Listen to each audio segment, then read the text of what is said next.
Like so many of us as humans believe that we're all invincible. And I think one of the only absolute certainties in our lives is that we will die. Yet we all seem to live in this strange denial or avoidance of that very unchanging fact. And so, my identity at the time I got the diagnosis was a lot smaller and a lot less expansive than it is today. And I think I was living my life in autopilot, if I'm honest, and possibly, in all of the wrong ways. Sarah Susak, welcome. It's a pleasure to have you on the show. Thank you so much. Thanks for having me. I'm excited to talk to you. Same. Honestly, you have an incredible story about cancer. From reading your book back in 2017, you experienced face and throat cancer, changing your appearance and the way you now approach your life. Then in 2024, you got lung cancer and then Guillain-Barré syndrome, leaving you paralyzed for months. I read your book, You Are You, Finding the Guru Within You, and I was in awe of your courage, resilience, and your mindset to connect with your power and inner wisdom. Thank you. Honestly, it was an amazing read, and it just shows what the human spirit is capable of if you allow it. I would love to start, Sarah, with the moment that changed everything, your diagnosis. Can you take us back to that? I think, thanks for reading my book. I really appreciate that. I'm glad you enjoyed it. But I think, like so many of us as humans believe that we're all invincible. And I think one of the only absolute certainties in our lives is that we will die.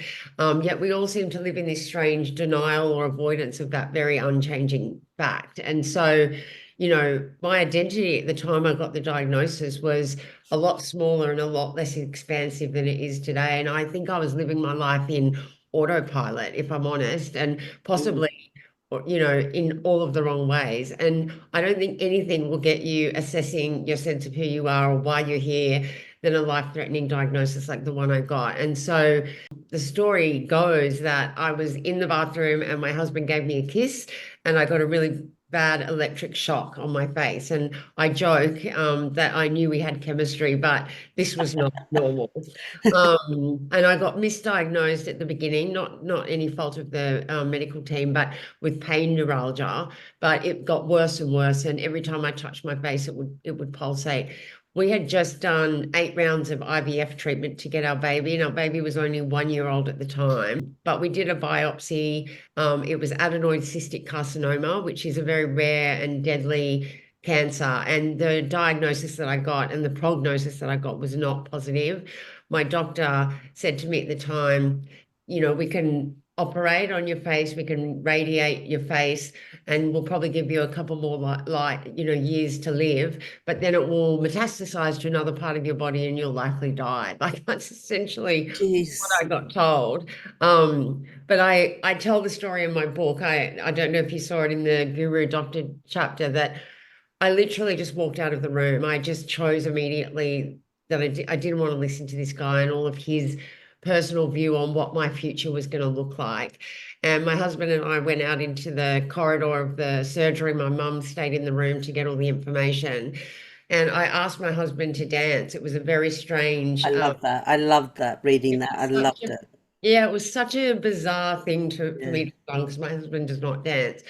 But we were dancing and we were joyful and we were like, as if we were at a rave party. And I think the way that I tell the story in the book is that in that dance lay my power to decide how to turn what was just information into a positive story. This is my story, and I can accept the diagnosis, but to hell with their, future yet to be determined prognosis. I had the power to change how that ended. And so, yeah, the diagnosis really, was the catapult of my own journey into, more self-sufficiency and more self-sovereignty. And that's what the book is all about. So, yeah, it was a huge turning point in my life for sure. So much changed since then. Absolutely. I absolutely love that. And that's what I hope so many people take away from the interviews I do on this podcast, especially stories as powerful as yours, is that you may get the diagnosis, accept the diagnosis, but you don't have to accept the prognosis. You do have power. And that's what I loved all the way through your book. was just that theme of you have the power within you. That brings me to ask you, like many people feel, so much fear and betrayal by their bodies when after they get this kind of diagnosis.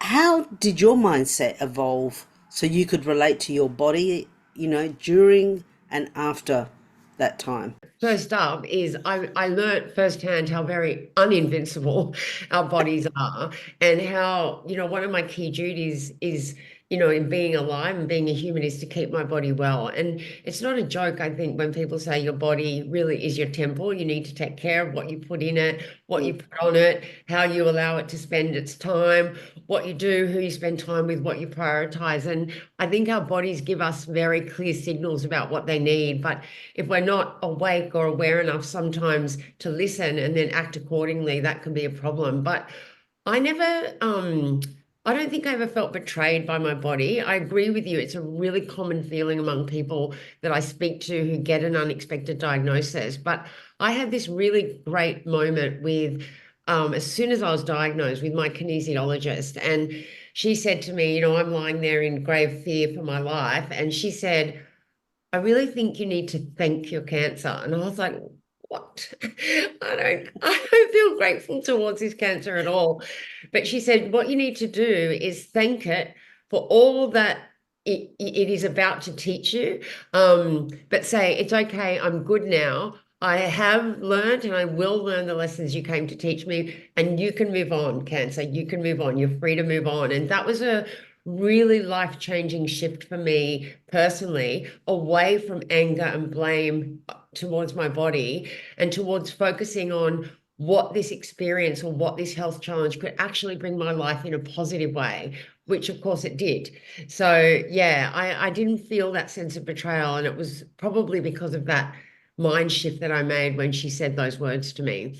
Yeah, because, as we know, negativity and anger is so damaging, you know, Oh, even without having a significant diagnosis or a significant health condition, we know the effects. Everybody knows when they're angry with themselves, how they feel. And when yeah, don't you? And it you're only hurts you. Anger only makes you more sick. Mm. absolutely, and I read that line in your book as you viewed your cancer as a gift. Yeah, I definitely did. That's incredible. I mean, Yeah. that definitely does take a huge mind shift. A lot of people think that the kinesiologist was a nut job, you know, You honestly. know, it's so I did too, but like when you say, because it is very true, and I think it's a very people roll their eyes sometimes when I say that I think cancer was a gift. But I do think it is true. But I do think that you kind of learn that when you look back and you connect the dots a little bit later. And I remember there was a spiritual guru who I talk about in the book, that I went to one of his lectures, and it was very soon after I was diagnosed. And I had, all these burning questions for him. I thought he was, going to give me all the answers, but I put my hand up and I said, why do good people get cancer? Well, I'm good, I'm healthy. I do good things in the community. Why me? I had that real why me mindset at the beginning. Mm. And he just looked at me like, gurus do. And he said, tell me, has everything about the way you live your life changed since you got the diagnosis? And I sort of stopped for a second, but then I was like, yeah, it has. And he didn't say anything after that. He just smiled at me and moved to the next person. And at the time, I was like, oh, that's very frustrating. You're saying it's my fault. But when I really thought about it, what I ate before my diagnosis, the hideous processed foods I used to eat, how much alcohol I drank, how I spent my time, what I prioritized, what I put on my body, toxic products, all these things.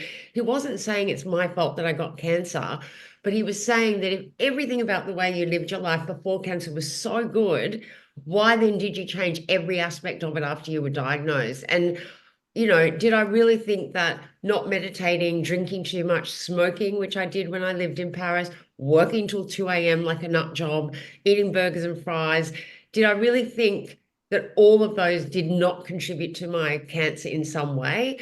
And I think, they say that the moment, in the moment you can't see it. I think it was Steve Jobs that said you connect the dots later. And my dots are well and truly connected. Everything about my life is a zillion times better than before cancer. I feel happier, calmer, more capable. My relationships are better. My fear is dramatically reduced. My anxieties are kind of fading away. And I definitely feel like I experienced, more post-traumatic growth from my illness than I did stress, because it's changed my life in so many good ways. So yeah, I guess I would just say to people, I wish that people didn't wait for the wrecking ball and they took some of that action now. It's so much easier to clean up your life and get into a healthy state before you get the diagnosis. Like, make health and wellness a priority now. That's kind Yeah. of what I think about that. But yeah, it was definitely a gift, now that I'm a few years down the track. Yes, I remember my first mentor said I was in a lecture with him, and he said, why do people wait, like, for example, to lose a leg Yeah, before they wake up, or right. lose their toes to diabetes or whatever before they wake? Why does something like that has to happen before you realize what you're doing? Where you are now is what you did 5 years ago. It's so true. And even people in my life that, oh my gosh, like, it was so horrible what you went through. And then I look at their lives and I think, well, then why are you still smoking? Or why are you still doing this? These things that could lead to what I just went through. Like, it's like they're not even inspired by somebody else's example. And that's why I'm so passionate about saying, please listen to me. Don't go through what I went through. Just make the changes now. They're not that bad. They'll make you feel happier and yeah, more at peace. So yeah. Anyway, people will do what they The will. motivation is the Yeah. motivation. And you talk about becoming, definitely all throughout the book, which I loved, was, talking about becoming your own guru. And that's what I love. Particular person I used to deal with too actually had a very similar, he used to say, guru means GURU. Yeah. And That's a that's good why, one too. yeah. And when I saw yours, I thought, oh my God, I'd absolutely love that. And by becoming your own guru, you talk about how turning inwards is and not constantly seeking out answers and validation from the outside. So can you talk to us about that, and then what kind of beliefs that you had to let go of to remove, like you talk about the darkness, removing the darkness to allow more light to come in. I mean, the book largely is about that, like how, like, my traveling through my own journey towards greater self-sufficiency and less reliance and dependence on people or things or belief systems that were outside of my own body and soul. And my book really does laser in on, I think it's a very common approach to life that many of us have, where we live our lives in reliance on people or events out there coming to be in existence or changing in order for us to feel happy or safe or fulfilled. And I think it's a very common feeling of postponing joy, postponing happiness until somebody or something in our life changes. Like, it's a little bit like, I could be in a good mood or I could be happy, but only if I'm well again, or only when I find a partner, or only when I have a baby. I've lived my life in that way many, many times.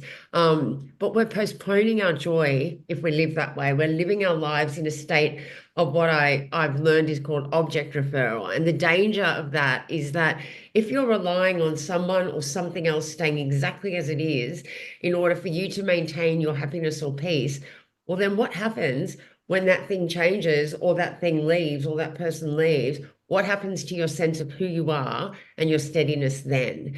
And so when your happiness, truly comes from a place within you, what it means is you're no longer a victim of circumstance outside. Mm, But even with the chaos or the changes around you, you can remain steady and happy. But it's all about your own self-sovereignty rather than dependency on somebody else. And you can see just from thinking about it that way that it's a far less tumultuous way to live. And I think the specific breakthrough moment for me was most definitely when I started to learn about a body of wisdom, which I talk about in the book, called the Vedas. And in Sanskrit, the word Veda means knowledge.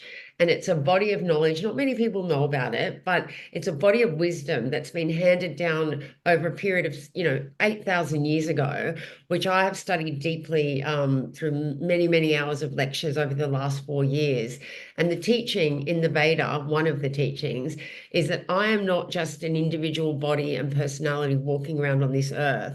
I am also the source of that kind of manifested form of individuality. I am also the universe. And a simpler way of putting it is I am the pure consciousness or the pure awareness that's able to observe the smaller sense of who I am. And in the Vedic teachings, they talk about it as the I amness of life. So when you say I am happy or I am sad, who is it that's actually observing or aware of the fact that that's how you feel? That's your pure consciousness. And so the pure consciousness is just one big field of yet to be expressed potential. And I learned through the studies of the Vedas that when you go within, that's the part of who you really are that you access through the practice of meditation. And so that's how I came to know and understand that the guru, like you said, is in fact looking out my eyes right now, and I am also that. It's a bit mind bending, I think, but I know that so many gurus speak of this phenomenon. If you think of some of the modern authors like Eckhart Tolle or Deepak Chopra, they're more well known than some of Yeah. the rishis that I've studied. But they often talk about the fact that we are the universe having a human experience. Or I think Eckhart said, life is the dancer, we are the dance, not the other way around. Not only what I now know to be true, but it's what I experience every day when I meditate. So that's kind of a long explanation, I realize, but that's genuinely how I started to realize that the guru was me. And Yeah. is you, is all of us. Each one of us is just extended self. So it's definitely mind-bending, some of the wisdom in there, but when you learn it and when you meditate and you go within, because when you meditate, what you're doing is turning your mind away from the outside world of form and phenomena and using a mantra, which is essentially just a mind vehicle. That's what it means in Sanskrit. And it lures your mind away from the outside world and deeper and deeper and deeper into that layer of pure consciousness, which I just explained, which has all of the qualities of joy and bliss and peace and calm and stillness. Every time you meditate, you access that, and it starts to imprint more and more on your egoic mind, and you bring that state more often out into the world. So it's quite a beautiful practice for that reason. It is, it starts with us and it ends with us. You know, Yeah. we I, are the power. We have yeah. the power and Yeah. we have the power to choose. You know, people outsource, we tend to outsource everything these days. And, you know, and we've been outsourcing our power and outsourcing our happiness and outsourcing our ability to be where we want to be, our everything. You know, we Yeah. tend to, instead of realizing that that is just all created internally, which brings me to a point you made, where you believe healing is more about becoming whole than being fixed. So I really love that because no one can fix you. Even the Yeah. medical system cannot fix you. That's why Yeah. some people heal and other people don't. Yeah, it's a really, the concept of being fixed has always been a part of my life because I worked for a long time at a charity called the Wayside Chapel, and their mission was about forming community with no us and them, and they taught us through the work that we did there and the mission that we were pursuing that people are not problems to be solved or to be fixed, they're people to be met. And so I've always kind of had that mindset. But when I learnt meditation, the whole concept of what wholeness is really changed for me. And I think wholeness can obviously have so many different meanings and interpretations, but for me, meditation has taught me so much about the reunification and identification with what we call in the Vedic tradition the one indivisible whole consciousness field. And so the belief, according to this Vedic wisdom, is that there is only one field of energy. It's actually been proven in modern science now, a very popular sort of stream of science is called quantum physics. Yeah. And the view is that there is this one whole field of unexpressed energetic potentiality. In science, they call it the quantum field. And everything that is a thing, including us, comes from that field and manifests from that field. And so when we realize and we experience through meditation that we come from that source, but we're never disconnected from that source, we can live our lives knowing that we already are whole and that there is nothing that we can lose that can make us less whole. But equally, there's nothing that we can gain that could make us more whole. We were always whole, and we always will be whole. And I think that's what's happened since my illness is that I've started to favor my universality more these days than my smaller contracted individuality, because I know now that there's nothing left to find or to fix. All we need to do is remember who it is that we already are. And that's been a magical discovery for me through meditation for sure. I remember reading in your book somewhere where you told your doctor that you were doing this, and am I correct in saying he said, "Well, I don't actually agree with it, but it seems to be working, so keep going." Yeah, no, definitely. The challenges I came up with in the Western medical system was difficult. Like, because I was obviously, a lot of drugs, a lot of antibiotics, painkillers, you name it, antidepressants, anti-anxiety. I was becoming quite psychotic from being on this plethora of drugs, and I Was that was prior to cancer? Sorry, was that no, this was after the oh, cancer. after your I had cancer? so many ongoing issues with facial pain and infections in my mouth, and there was so many issues that came afterwards. Um, and they really struggled to give me alternatives to that, other than surgical interventions or more medication. And so it kind of forced me to go down that path of working out more about holistic health practices like meditation, like Mm. herbs. I'm very deeply into herbs. Once I started to take Ayurvedic herbs, I stopped all the medication. And one of the things that I used to try and convince my doctors is that they need to understand the body's power to self-heal. And I used to have debates with them about one particular author Sure, that that went down well. I love my doctors. They saved my life, and we're all best friends still to this day because they still treat me. But we often entered into really lively debates about things. But one of the things I used to talk to them about was the power to self-heal, and that they're starting to believe me because there's been a few instances, like for example, when the cancer metastasized to my lung in 2024, they said this is like unbelievable because when this particular cancer metastasizes, it metastasizes everywhere, but you've only got one tiny lesion on your lung. And I'm like, yep, of course I do, because I've been doing the work to self-heal. And I I read a couple of really good books that I'd love your listeners to know about, and they were books by Bruce Lipton and Joe Dispenza, and they're both spiritual scientists, but they talk about, because a lot of people believe that when we get disease, it's bad luck or it's genes, but nothing could actually be further from the truth. Our minds are incredibly powerful. And so tapping back into the power of the mind was such a big part of my journey. And what I remembered learning about was the placebo effect. It was Yeah, hugely influential. I have on those books. Yeah, and I said to my doctors, how do you explain that these medical patients that have serious disease take a placebo, which has absolutely no medical effect whatsoever, yet they just from the very thought that they had taken a medication, they became better than some of the people that took the actual medication. And I used to say to them, how do you explain that? And they didn't have explanations, if I'm No, honest. no. But just that was hugely instructive for me, because to know that just my thoughts, my emotions, my feelings, and my mindset could have such a impactful effect on ridding myself or preventing disease from recurring, that changed everything for me. It is comes down to our mindset. It Yeah. does come down to our beliefs and and I kind of also think it comes down to what we believe we are worth. Yeah. You know, Uh, or does it, someone, I've spoken to people and they've said, I just wouldn't do it, or I don't believe in that. So a belief can stop you from trying different things. And this Yeah. is what this is all about. This is what these interviews are all about. This is what you're all about, is Yeah. helping people understand that get out of your way, Yeah. and you could find that there are other possibilities. And that brings me to, I remember reading in your book where you said, you're very much about if someone tells you something's impossible, well, up goes the red flag for a challenge, and you've Yeah. got to rise up.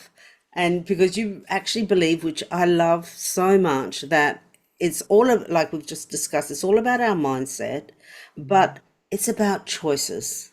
Yeah, it is. I've always been really affronted by the statement, "Oh, I had no choice." It's like, really? Do you genuinely believe that?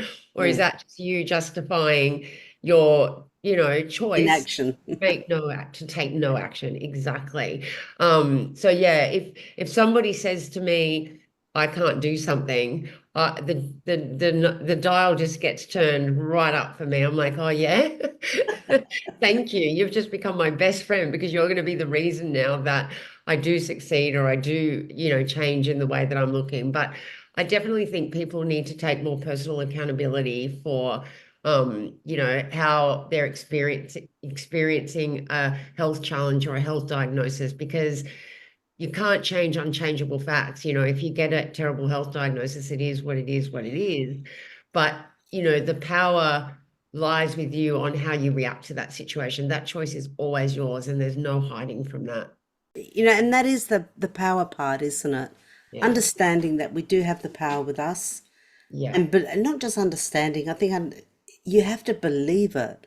Yeah, definitely. You have to believe it, and you have to sort of try to that belief to bring it up into Yeah. your conscious awareness Yeah. that, you know what, I'm powerful, I have a choice, and if I don't like what they're telling me, I can do something different. Like you did do traditional care, Yeah. you I did still radiation. respected. Yeah, I respected what they wanted, but I do think that as humans we tend to be quite limited in our mind by the nasty little ego that sits in there. Mm, And I think that's one of the things that I did a lot of work on is like trying to really learn and understand that all of these things we tell ourselves about what we're capable of or what we can do or how limited we are, really they are just the product of what I like to think of now as a little self-created prison that we need to escape. Because one of the biggest learnings that I got from all of the study and all of the reading and research that I did was that I am not my thoughts. Thoughts are not actually facts. And when you think about that for a second, it's actually quite liberating because all of those thoughts that you think define you or limit you in some way are just generated from a hugely long history of social indoctrination, narratives, storylines, all from the past. Most of them aren't even from yourself, they're from teachers or parents or advertising or politicians or schools. So to know that all of those thoughts are not who you are, but they're just part of the egoic mind that's taken occupancy in your head is a really important learning because it's a reminder. And I guess meditation was the thing that really helped me because meditation, of course, helps you transcend the ego and transcend the thinking mind when you practice it daily. And so, yeah, just moving away from the limitations that the ego places on your mind was a huge part of my journey as well.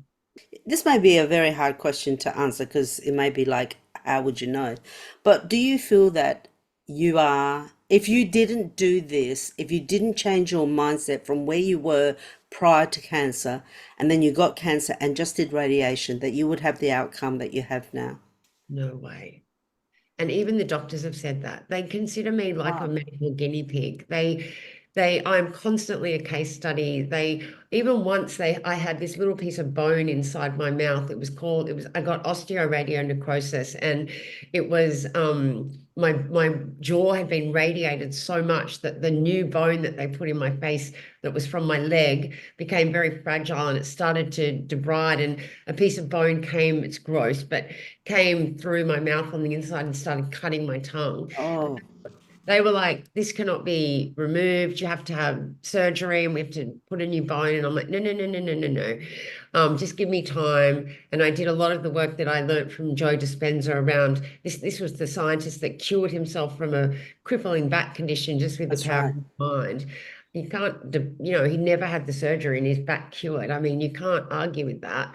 And so I did a lot of that work, and I went to the dentist and I said, just tap on it for me. And he tapped it and out it popped. I've still got it because it's like my little trophy.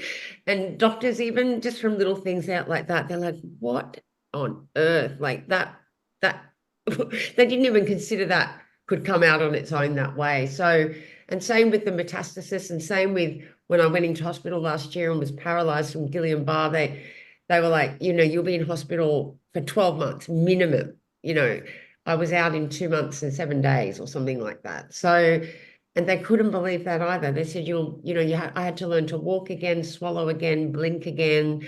And they said, this is, you know, defying our expectations. So at that point, you say, well, then listen to me about what it is that I do and what it is that I've learned that helped me get to that place. But still, there's a resistance. That's okay. Like, you know, there's a place for everyone in the world, and the doctors have saved my life, so I owe them so much. Yeah. But so too have all of the other practices that I've engaged in since having the diagnosis, and you can't deny that fact. It's incredible because really in 2017 you got this, did you start them all these practices straight after Straight receiving your after. first? So it really hasn't been that long to have such miraculous changes, like the Yeah, fact of the bone in your mouth that they said they have to surgically remove, and yet your dentist yeah, just tapped it out after a while. You know, yeah, they're incredible changes. yeah. So we're not talking, so, for our listeners, really, you're not talking, it's a 15-year practice before you see anything. No, no, definitely not. But I do say to people that I teach meditation to, I do say to them, don't come to meditation for just like a magic pill. It's a lifelong practice that you need to integrate into your life, you know, holistically, genuinely. I think a lot of Mm. humans, and me included, we all have this like desire for instant gratification or instant results. And, you know, I think it's something you really need to dedicate yourself to, and you need to do the work. I didn't get to where I got to with this mindset or with some of the better health outcomes that were expected for me easily. I have done the work. I have pounded the pavement. You read about it in my book. I share all of it in my book. You know, people said to me afterwards, how did you get through that? How did you have these great outcomes, etc.? And I was like, oh, you know, I just did. And then when I walked away, I was like, no, actually, I had a real strategy. I've got to write that down. And so that's what caused me to write the book. I just thought, I want to give people the book that I wish I had in my hands when I had the diagnosis. But hopefully it's relevant for, you know, people even without a health challenge, you know, how to overcome any challenge that comes I up in. think it's actually very relevant for anybody who is even just feeling down or Yeah, a little bit sorry for themselves, or they're just in a slump, or they want to change their thinking to something a bit more positive, but just don't know how to go about it.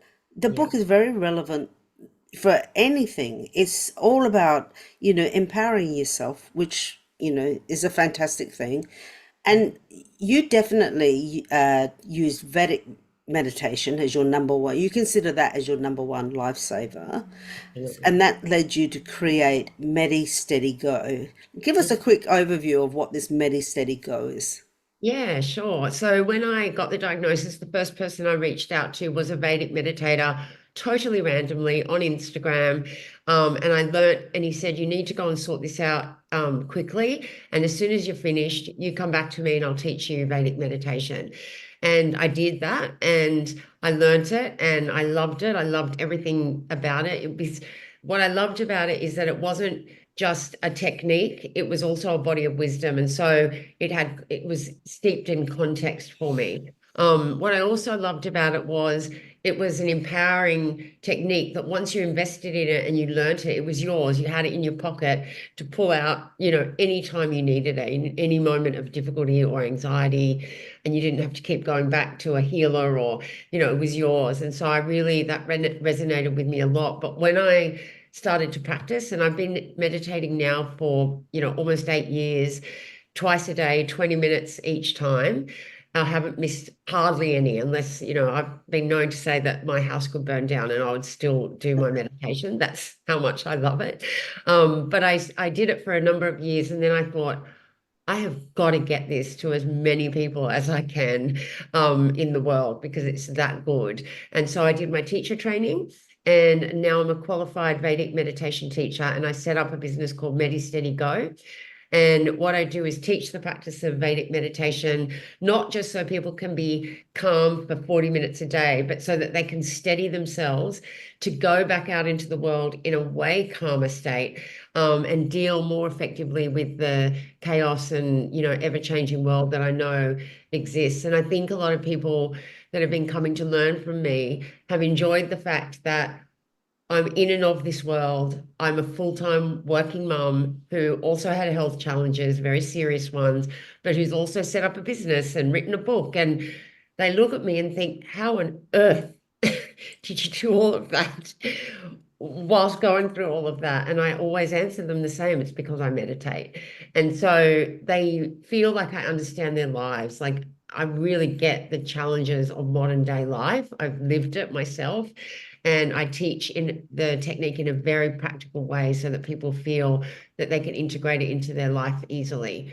And I absolutely love it. Brilliant. I've loved everything about your story. I mean, not the fact that you actually had to go through cancer, but what you did after. And what I really love about you is you got that resilience, you got that, that drive, that passion to help yourself. Because sometimes that's what's lacking. After you've gone through the brutality of radiation or chemo or whatever it is that you do have, to actually really feel like that drive, that instinctive drive to help yourself can sometimes be flatlined. But Yeah. it never Yeah. did for you. You really just moved. I wouldn't say pushed because that seems like you're forcing it, but you really rose up to the challenge. Yeah, no, I think having a little daughter, that was a big motivator. I would have done it anyway, but it was a huge motivator. And I remember actually reading a book by Dr. Kelly Turner called Radical Remission. I talk about it in my book as well, but she did this global study on what were the 8 commonalities between patients all around the world who had been given a terminal diagnosis, no chance of survival, yet they went into remission. And one of them was, having people that you can connect to, like having family, having Mm, community. It was amazing to me, actually, that the top 8 commonalities weren't surgical intervention and medication. It was meditation, diet, exercise, community, purpose. And so that was a huge motivator for me as well to go, okay, that's great. They're all things that I can do about what the situation that I'm in. I don't have to rely on anybody else. I can change those. So yeah, it did help me rise to the challenge, as you say. Sarah, for someone who's listening right now who is facing a diagnosis or feels lost in their health journey, what would you say to them about where to begin? I would have so much to say to them. I would say, please read the book. But, one of the biggest things that I would say is like, don't spend too much of your time focusing on why me. Really move as quickly as you can to what now, like, taking some action. Because one of the best things that I did was I moved very, very quickly to full acceptance of the facts as they existed today. I had cancer. It is what it is. But reducing your suffering by moving to acceptance really quickly helps. And I think one of the misconceptions that people have about acceptance is, oh, that means I'm accepting this bad thing that's happened in my life, and it feels like apathy. But that's a real misconception. It was something that I really had to overcome because I thought acceptance meant you did nothing about it, but that's completely wrong. It just means accepting what you can't change and then taking action in respect of what you can, which is your future. I also immersed myself in knowledge. I've mentioned so many books, I won't go over them, but I did see a quote today that reminded me of one of the things that I did. It was like, where you are now versus where you want to be. And it had this sort of little picture of like, a bridge. And it was like, read books to bridge the gap in between. Because, reading and absorbing knowledge can really help you get to that place of where you want to be. But I would genuinely say that the best things that you can do is try and focus on finding purpose from your pain. And by that, I mean thinking about how what you're going through is going to create new and exciting purpose in your life. And for me, that was starting Medi Steady Go and writing my book. And it really helped me like not over identify with the illness. So yes, I am Sarah, mother of one, full-time lawyer, and I have cancer, but I am also this unbounded, whole, infinitely capable of self-healing, you know, pool of consciousness. And so I had to remember a lot through my diagnosis, that bigger part of who I was rather than that little part to help me, engage in what we've talked about, which is, focusing on how I can react rather than, drowning in the sorrow of that diagnosis. I also call me, come and learn to meditate. It's one of the first things I Absolutely. did when I got diagnosed. So, you know, I hope that, goes some way to just sharing some of those sort of shifts that I made when I first got diagnosed, because it is tough. Sarah, thank you so much for coming on, sharing your story. It's absolutely inspirational. It really is. And you are a shining light, an example of what can happen with the right mindset and the right beliefs and the ability to move forward and not sit in bad luck. Oh, and it's not really bad luck, but in a Yeah. diagnosis, and not, well, prognosis, we should actually say, Yeah, seeing a prognosis that may not be what you want. exactly. You are the determinant of your future. That is what I want people to fully understand and believe. And for all our listeners who have enjoyed listening to Sarah's story, all her links will be in the show notes, including her website where you can purchase the book, where you can book in to learn to meditate with her. She can do that worldwide. Honestly, Sarah, absolute inspiration. Thank you so much. Thank you so much for having me. I really appreciate it. You're welcome.